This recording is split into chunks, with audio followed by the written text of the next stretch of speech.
मन्त्रीलाई संरक्षण गर्नुभयो, मन्त्रीबाट त हटाए जस्तो गर्नुभयो, तर संरक्षण गरेर राख्नु भएको छ। त्यसो भए तपाईँ मानव तस्करीको संरक्षक हो। यो कसरी भन्न मिल्छ? म भन्छु नि, अरूले उठायो भने तपाईले भन्न नमिल्ने प्रश्न हो। म भन्छु नि, भन्नु न। उहाँ तपाईँको अनुमति बिना जापान जानुभयो होइन? उहाँसँग 3 जना तस्करीमा परेका युवा सँगै गए, सँगै फर्काइयो होइन त? उहाँले के भन्नुभयो? छोडिदिउँ, उहाँको जिब्रो कतिवटा छ नि छोडिदिउँ, सँगै फर्काइयो। फर्काइसके पछाडि सबै 4 जनालाई पक्राउ गरियो।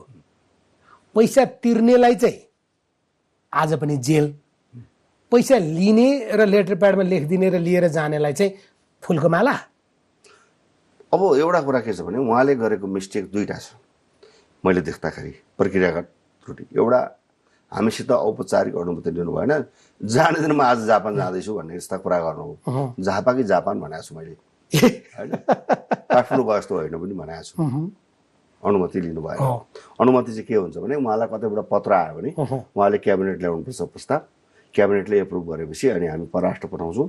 किन विदेश जाने मलाई परराष्ट्रको अनुमति चाहिन्छ, परराष्ट्रले इट्स ओके भने मात्रै जान पाउँछ। वास्तवमा त्यो प्रक्रिया अवलम्बन गरेकोमा कहीँ विवादमा नपर्ने गर्नु भएन।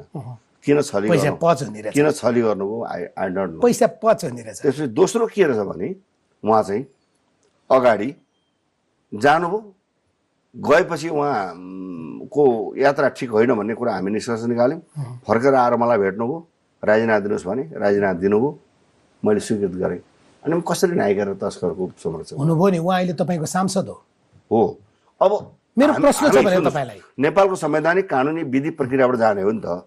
नेपालको विधि प्रक्रिया भनेको नेतालाई चाहिँ छुट, जनतालाई चाहिँ गलत कारबाही। नेता अदालतले अहिले जस्तो रवि लामिछानेलाई तपाईँ सरसरी हेर्नुभयो भने 4-5 वटा जिल्ला अदालतमा जुन तहको उहाँमाथिको सघन आरोप छ र उहाँले जसरी छुट पाउनु भएको छ त्यो पाउनुहुन्थ्यो। रवि लामिछानेले छुट पाएको छुटै हो त। अब रवि लामिछानेले भनेको रवि लामिछानेले मलाई मार्न मात्रै बाँकी छ, अरू सबै गरिसके भन्नुभएको छ, तपाईँ छुट। म त देख्दिनँ कसरी मुद्दा त। अनि अपराध गरेपछि मुद्दा त लाग्छ। मध्यरातमा दाठुङ्गा बाटो लानु पर्यो, अनि मान्छेको मन चिसो हुँदैन? हामीलाई बाथरुममा पिछा गर्न पनि नदी थुनाएको घटना पनि छ नि त मान्छेले।